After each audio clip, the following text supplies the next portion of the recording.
ये है ABPL digital network और आप देख रहे हैं ABPL न्यूज। नमस्कार, मैं हर्षिता और आप देख रहे हैं ABPL न्यूज। रुड़की तहसील में फैले भ्रष्टाचार के खिलाफ भाजपा नेता जगजीवन राम सुबह तहसील स्थित पेड़ पर चढ़ गए। भाजपा नेता अपने साथ ज्वलनशील तेल सहित एक बैग अपने हाथों में लेकर पेड़ पर कई घंटों से बैठे रहे। भाजपा नेता का आरोप है कि चकबंदी अधिकारियों के खिलाफ भ्रष्टाचार को लेकर यह कदम उठाया गया है। जैसे ही यह सूचना तहसील प्रशासन को मिली तो पूरे प्रशासन में हड़कंप मच गया। देखिए रिपोर्ट। पीड़ित किसान है, उनको न्याय दिलाने के लिए मुझे 8 वर्षों से संघर्ष कर रहा हूँ, लेकिन यहाँ पे जांच सही नहीं हो पाती है, इसलिए ये मैं बंदी न्यायालय चलता उसकी प्रक्रिया को लेके इनके इश्यूज थे। जो प्रक्रिया को लेकर इनके इश्यूज थे उसके रिस्पेक्ट में ये कुछ साल पहले 6-7 साल पहले भी इन्होंने कुछ आवेदन किया होगा, उस पर कुछ कार्रवाई हुई थी, लेकिन उससे सेटिस्फाइड नहीं थे। इनका ये कहना था कि जो ज़मीन है वो चक था, जब न्यायालय में चला तो वो चक इन्होंने हाईवे की तरफ दे दिया किसी और का, और उसके खिलाफ जांच होनी चाहिए। जांच ऑलरेडी एसडीएम लेवल पे बैठा दी गई थी। इन्होंने अभी दिसंबर में पहली हफ्ते में इन्होंने एक आवेदन पत्र दिया था, उसके रिस्पेक्ट में एसडीएम लेवल पे जांच बैठा दी गई थी। SDM is also an SDM officer. साथ में हमने उसमें और भी हमारे अधिकारियों को इन्वॉल्व करा था। जाँच अभी गतिमान थी। अब जाँच जो ये इसकी रहती है, इन्होंने एसडीएम साहब ने 17 तारीख को सारे उनके जो रिकॉर्ड्स थे वो तलब किए थे, लेकिन उसी बीच इन्होंने ये बोल दिया कि 15 तारीख को हम करेंगे। उसके रिस्पेक्ट में एसडीएम साहब ने इनसे 2-3 बार बात भी करी थी, तो ये सेटिस्फाइड फील कर रहे थे, लेकिन फिर भी क्योंकि समय ज़्यादा हो चुका है और यदि इनको लग रहा है न्याय नहीं मिलेगा तो उसकी वजह से फ्रस्ट्रेट हो गए थोड़ा। देखिए, वो तो अगर 15 की 32 है तो घोटाला ही है, लेकिन पहले देखना पड़ेगा 15 की 32 हुई है कि नहीं हुई है। चकबंदी प्रक्रिया में चल रहा है अभी। देखिए, अभी तो फिलहाल तो हमारा सबसे एम है, क्योंकि अभी बंदा तो नीचे आ गया है, लेकिन उनका हेल्थ चेकअप कराएंगे, अभी हॉस्पिटल ले जाएंगे, क्योंकि और भी अंदरूनी मानसिक संतुलन बिगड़ने की, यदि हार्ट रिलेटेड कोई इश्यूज़ हैं तो उसका एक बार चेकअप करा देते हैं। केंद्र व राज्य सरकार द्वारा असंगठित क्षेत्र के रेडी पटरी के लघु व्यापारियों को सामाजिक सुरक्षा दिए जाने के उद्देश्य से श्रम कार्ड वितरण कार्यक्रम का आयोजन किया गया। कार्यक्रम में मुख्य रूप से उप श्रम आयुक्त मधु नेगी चौहान द्वारा लगभग 500 लाभार्थियों रेडी पटरी के लघु व्यापारियों में जागरूक करते हुए ई श्रम कार्ड वितरित किए गए। ये श्रम कार्ड का उद्घाटन मैंने श्रम मंत्री डॉक्टर रक्षित रावत जी से शिविर लगाया था, उसका कराया था, लेकिन संख्या हमारी लगभग 5000 से ऊपर पार कर गई है और लगातार अभी आप देखेंगे 3 महीने से हमने मेरा कार्यक्रम मैंने चला रखा है। तमाम सीएससी सेंटरों को साथ लेकर जो है तमाम जितना हमारा असंगठित क्षेत्र का रेडी पटरी वाला है उनके बीच जाकर, क्योंकि अमूमन अवेयरनेस की थोड़ी सी कमी होती है रेडी पटरी वाले के अंदर, उसको बताना पड़ता है। ई श्रम कार्ड बनने के बाद जब पोर्टल पर चला जाएगा तो उसका डाटाबेस बन जाएगा, भारत सरकार पर चला जाएगा। तो जो भावी योजना है राज्य सरकारों की या केंद्र सरकार की, कि उसको सामाजिक सुरक्षा में बहुत चीज़ें आती हैं, मेडिकल फैसिलिटी आती है सामाजिक सुरक्षा के अंदर उसको जो है राज्य सरकार की, भारत सरकार की जो जन कल्याणकारी योजना है उसके अंदर कैसे समाहित किया जाए, पुलिस से सुरक्षा किस प्रकार की है वो होती है।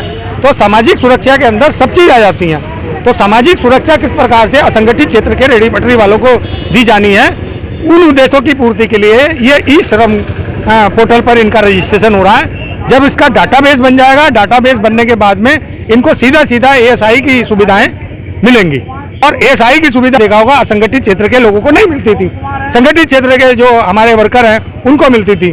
तो मैं धन्यवाद ज्ञापित करना चाहूँगा हमारे प्रधानमंत्री जी का। अभी तक निर्माण श्रमिकों के लिए पीओसीडब्ल्यू के अंतर्गत स्कीम चलाई जा रही थी, लाभ वितरित किए जा रहे थे, और वो भी असंगठित क्षेत्र के लिए ही एक योजना थी, लेकिन उससे केवल निर्माण श्रमिक ही आवर्त हो पा रहे थे। उसके अलावा जो भी असंगठित क्षेत्र के कामगार हैं उनको सरकार की मंशा ये है कि उन सबको लाभ और उनके सामाजिक सुरक्षा प्रदान की जाए। इस मंशा के साथ सरकार ने ये रजिस्ट्रेशन कार्यक्रम शुरू किया है। हल्द्वानी में 2022 के चुनाव की जैसे ही तारीख नजदीक आने लगी है, सभी राजनीतिक पार्टियों के नेताओं के दौरे शुरू हो गए हैं। जहां पर आम आदमी पार्टी ने उत्तराखंड के अंदर पूरी ताकत झोंक रखी है, जहां पर दिल्ली के मुख्यमंत्री अरविंद केजरीवाल लगातार दौरे पर दौरे कर रहे हैं, तो वहीं दिल्ली के उप मुख्यमंत्री मनीष सिसोदिया कुमाऊं के दौरे पर लगातार आ रहे हैं। कल दिल्ली के उप मुख्यमंत्री मनीष सिसोदिया हल्द्वानी में 5वीं बार कुमाऊं के दौरे पर आ रहे हैं, जहां कल वह रामलीला मैदान हल्द्वानी में एक जनसभा को संबोधित करेंगे और उत्तराखंड के अंदर कोई नई घोषणा भी करेंगे। शिक्षा क्रांति के जनक दिल्ली के उप मुख्यमंत्री मनीष सिसोदिया जी 4 दिवसीय कुमाऊं दौरे पर आ रहे हैं। ये उत्तराखंड में उनका 5वां दौरा है। कल 3 बजे पंतनगर एयरपोर्ट में सारे कार्यकर्ता गर्मजोशी से उनका स्वागत करेंगे। इसके उपरांत 5 बजे सायं रामलीला मैदान हल्द्वानी में एक विशाल जनसभा का आयोजन किया गया है, जिसे माननीय मनीष सिसोदिया जी संबोधित करेंगे।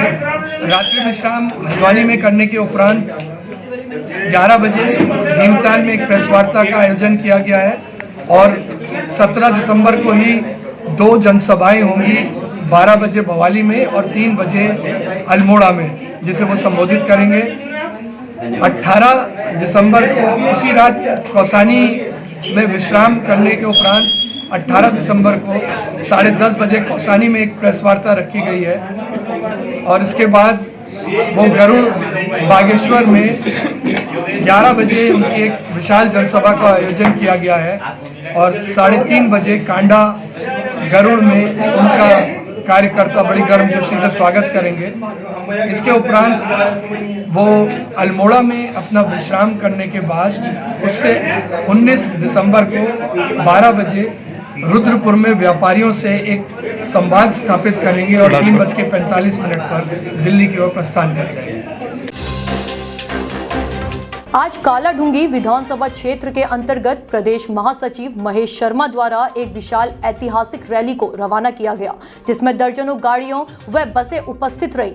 बस आज उसी सम्मान में परेड ग्राउंड द्वारा देहरादून में शहीदों को सम्मान देने के लिए शहीद सम्मान यात्रा का आयोजन किया जा रहा है, जिसमें कांग्रेस अध्यक्ष राहुल गांधी भी उपस्थित रहेंगे। कांग्रेस पार्टी जिंदाबाद जिंदाबाद, राहुल गांधी जिंदाबाद जिंदाबाद जिंदाबाद, सोनिया गांधी जिंदाबाद जिंदाबाद जिंदाबाद।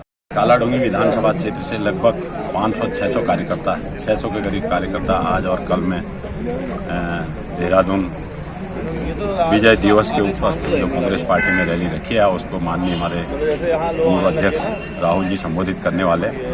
उसमें अभी हमारी यहाँ पर कम से कम 5 दर्जन से अधिक गाड़ियाँ यहाँ से रवाना हो रही हैं और कार्यकर्ताओं में काफ़ी उत्साह है।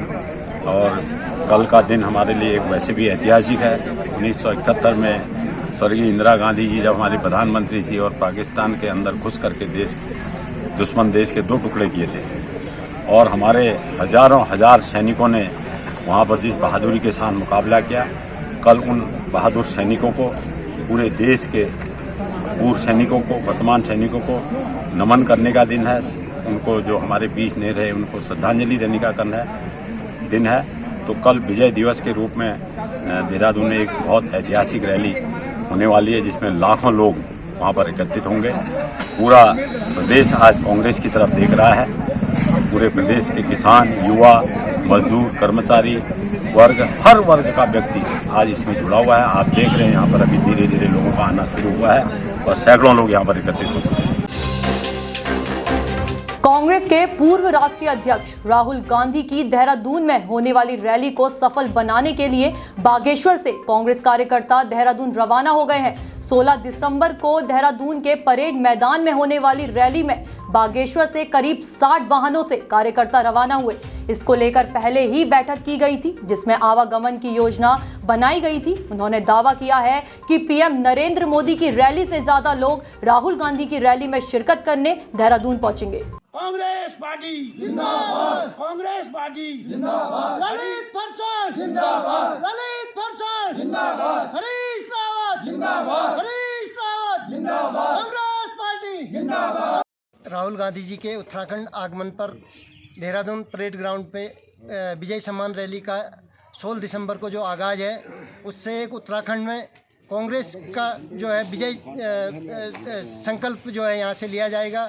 मैं आज समस्त अपने कांडा गमछार के अपने ब्लॉक कांग्रेस कमेटी की पूरी कमेटी और कांग्रेस कमेटी कांडा के सभी कार्यकर्ताओं के साथ यहाँ से देहरादून के लिए रवाना हो रहे हैं। धन्यवाद।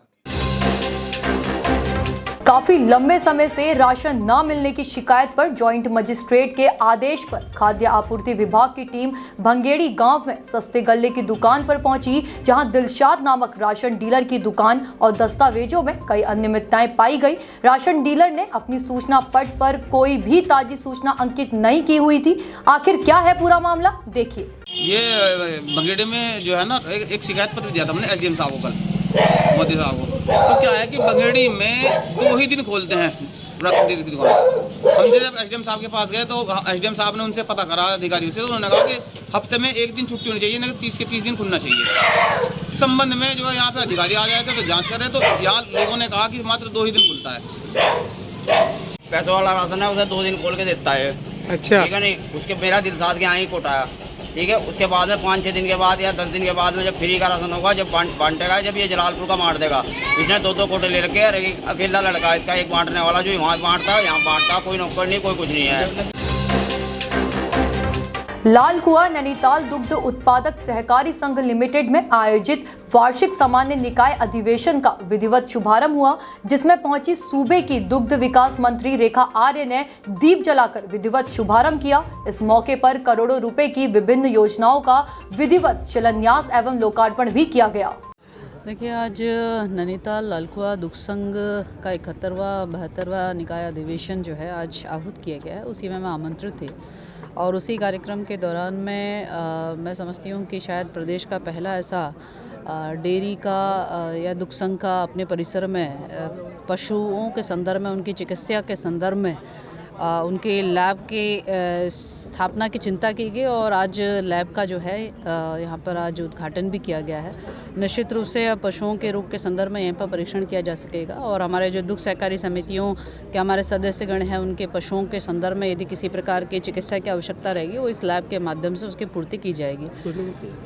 देखिए, जो एजीएम की बैठक में स्वाभाविक रूप से दुग्ध सहकारी समितियों के सदस्यों के अपने विषय हो सकते हैं और उन विषयों को उन्होंने रखा है और मेरी ओर से ये निर्देश भी है कि जो उनके विषय हों, चाहे सीमेंट को लेकर विषय हो, चाहे ट्रीटमेंट को लेकर विषय हो या प्रोत्साहन राशि को लेकर विषय हो, उसको गंभीरतापूर्वक नोट करें और जो तात्कालिक प्रभाव से इसका निस्तारण किया जा सकता हो उसका मौके पर ही निस्तारण करें और जो विभागीय स्तर पर हो तो उसे विभागीय स्तर पर भेजा जाए। मैं उसको तत्काल संज्ञान लेते हुए जो उसका निस्तारण हो सकता है वो किया जाएगा। रक्षा मंत्री राजनाथ सिंह ने आज सैन्य धाम में शहीद परिजनों का सम्मान किया। वे देहरादून के सैन्य धाम पहुंचे और शहीदों के आंगन की मिट्टी पर पुष्पांजलि अर्पित की। कार्यक्रम में देहरादून के 204 शहीदों के परिजनों को सम्मानित किया गया। इस दौरान रक्षा मंत्री राजनाथ सिंह ने कहा कि प्रधानमंत्री मोदी ने आज से 4 साल पहले कहा था कि उत्तराखंड में 4 धाम है, एक 5वां धाम सैन्य धाम होना चाहिए। यह जो काम शुरू हुआ है जल्दी से जल्दी पूरा होना चाहिए क्योंकि यह उत्तराखंड वीरों की धरती है। और साथ ही रक्षा मंत्री ने भाजपा के दिवंगत विधायक हरवंश कपूर के चित्र पर पुष्प अर्पित कर उन्हें श्रद्धांजलि अर्पित की है। आगामी विधानसभा चुनाव में ताल ठोक रही आम आदमी पार्टी को बूस्टर देने के लिए दिल्ली के सीएम अरविंद केजरीवाल लगातार उत्तराखंड के दौरे कर रहे हैं। प्रदेश की सियासत में कहीं ना कहीं वह दिल्ली जैसी चुनावी फिजा बनाने का प्रयास कर रहे हैं। जिस तरह से दिल्ली में केजरीवाल ने महिलाओं को बसों में मुफ्त सफर सहित तमाम सुविधाएं दी हैं, उसी दाव को अब उन्होंने उत्तराखंड के चुनावी दंगल में खेला है। हर घर में 18 साल से अधिक आयु की महिलाओं को प्रतिमाह 1000 रुपए देने की घोषणा ने दूसरे दलों की चिंता बढ़ा दी है क्योंकि प्रदेश में करीब 37,58,000 महिला मतदाता हैं। पिछले चुनावों का रिकॉर्ड देखें तो महिलाओं का मत प्रतिशत भी पुरुषों के मुकाबले अधिक रहा है। अब दूसरे दल इस गारंटी से कैसे पार पाएंगे यह आने वाला समय ही बताएगा। आपको बता दें कि अभी तक केजरीवाल ने 4 बार उत्तराखंड का दौरा कर मुफ्त बिजली, रोजगार और मुफ्त तीर्थ यात्रा की गारंटी दी है। आपका दावा है कि मुफ्त बिजली गारंटी से अभी तक प्रदेश के 14 लाख से अधिक परिवार जुड़ चुके हैं। उत्तराखंड में विधानसभा चुनाव का बिगुल बज चुका है, जिसके चलते राजनीतिक दल चुनावी जमीन तैयार करने में जुटे हुए हैं। शीर्ष नेताओं की रैलियों का दौर जारी है। इसी कड़ी में आजाद समाज पार्टी की ओर से रुड़की में एक विशाल जनसभा का आयोजन किया गया, जिसमें बतौर मुख्य अतिथि पार्टी के राष्ट्रीय अध्यक्ष चंद्रशेखर आजाद रावण ने शिरकत की। इस दौरान चुनाव में किस्मत आजमाने वाले उम्मीदवारों की भीड़ भी कार्यक्रम में मौजूद रही। देखिए, हम सभी सीटों पे प्रत्याशी लड़ाएंगे।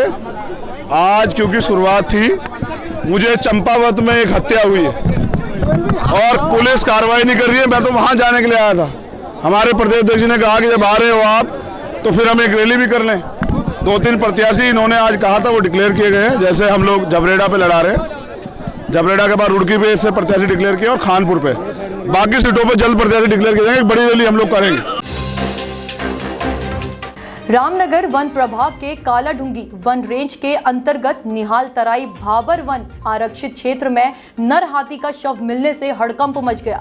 बताया जा रहा है कि नर हाथी की उम्र लगभग 10 से 12 वर्ष की है और चिकित्सीय जांच के बाद पोस्टमार्टम के बाद ही हाथी के मौत के कारणों का पता चल पाएगा।